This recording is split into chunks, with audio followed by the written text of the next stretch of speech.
We're CGA Technologies, so we're a consultancy. We're part of the Corus International family, and we're dedicated to using data to improve service delivery, particularly in education and health and social protection. A lot of what we do is we work with governments, national governments, often in sub-Saharan Africa, but beyond.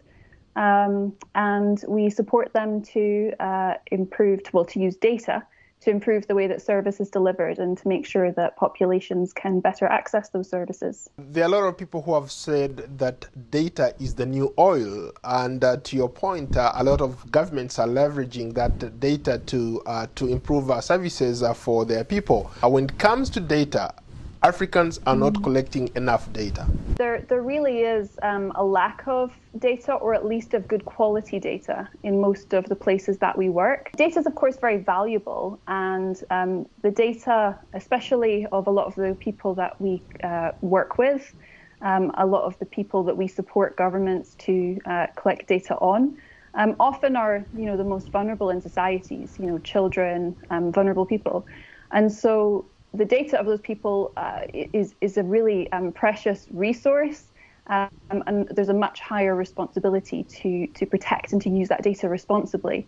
But certainly the lack of data is a big problem, and it means that governments can't adequately plan for and deliver services as effectively as they need to. We see examples in education, for example, of governments just not really able to plan and deliver education services well, because they really just actually don't have a clear picture of who the children are, the learners are that they're trying to reach, how many they are and where they are. What type or kind of data are we talking about? Great question. So for example, in the education sphere, which I just mentioned, we do a lot of work with governments in education in Sierra Leone and in South Sudan. Similarly in the health sector and in the social protection sector, who collect data on schools, on teachers, on learners in the classroom. But often what they're doing is they're collecting data on an annual basis. So maybe once a year, they'll do a survey where they'll have enumerators visit each school, and they'll kind of just take a note of what's happening at that school on a given day, the teachers who were there, the condition of the school on that day, the number of learners who were there. And what it means is the government are using that survey, those survey results, to plan for what they need to budget for, how they need to manage their resources for the rest of the year.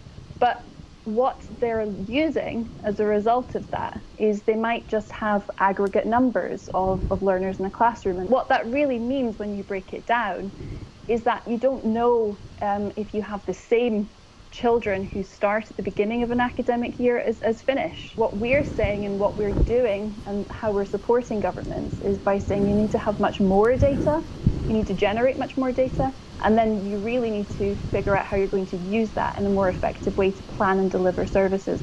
One of the things that I see as a challenge is how they input data.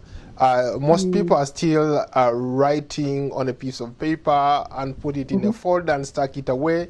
Are we talking about different inputs of data, let's say using technology to do that in some of these places that you operate? But we're often working, in rural healthcare centres or schools in hard-to-reach areas.